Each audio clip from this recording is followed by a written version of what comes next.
ko sa lugar, sa Surigao City is yung pagiging mabait ng tao, pagkakaroon ng kalinisan, respeto at tiwala sa isa't isa.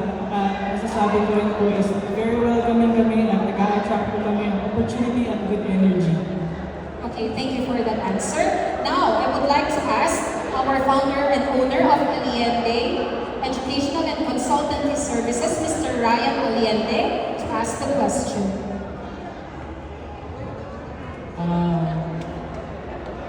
Actually, example, paano matutulungan? Example, yung mga entrepreneur dito sa when it comes to promotion, paano ka mag-promote sa kanila kung sakali ka ay mapipili ang master? Naiintindihan ko yun. Una po, masasabi ko po is makakatulong po ako is sa pamamagitan ng pagkakaroon ng disiplina ko sa sarili ko, sa pag-attend on time, at pagbibigay ng sapat na alam, at pagkakaroon ng enough na knowledge para magkaroon ako ng sapat na kaalaman kung paano i-attract yung mga tao, at kung paano mapakita i-convince sila na we are very trustworthy to promote tourism or pagkakaroon ng sapat na promosyon para ma-encourage yung mga tao. Thank you. Thank you for that answer. And now, let's hear from Ms. Alicia Dawes, our model icon 2026 ambassadors. Good afternoon, Kevin. How are you feeling today? Very much nervous, pero since I'm here, gagalingan ko na lang at ipapakita ko na it's more about showing what's ang kaya ko pakita. Alright, thank you. So here's my question for you.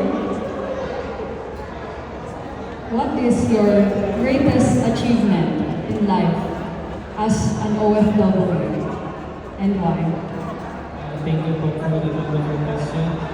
My greatest achievement sa pagiging OFW is to be able to provide for myself and to show my parents and my family that I am able to work independently and being effective handling my hardships and wins in life.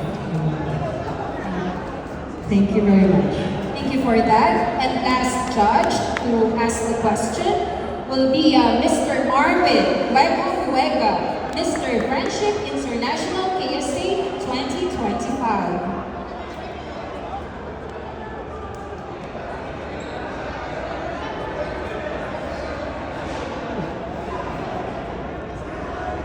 Good afternoon.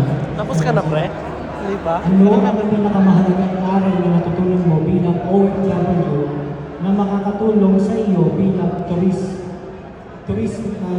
ambassador?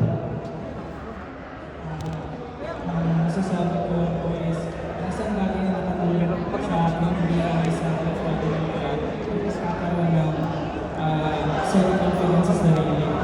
Kasi bilang isang OFW is napakahirap po magkaroon ng self-confidence sa sarili para i-share sa mga tao kung ano yung natutunan mo. Kasi pag nakakaroon ng sapat na kaalaman, doon mo mahuhubog yung sarili mo kung paano mo na i-promote ang tourism, kung paano mo na ipapakita mo gano'ng kaganda ang Pilipinas. At hindi lang sa ibang klase ng country na lugar, kundi pwede na rin siya may pakita sa buong mundo. Thank you for your answers. Very connected, well connected to your intention as Ambassador of Goodwill for Tourism.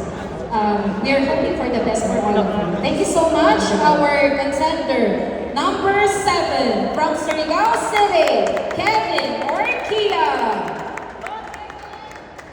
And now, let's proceed to our contender, number 8 from Marikina City, our village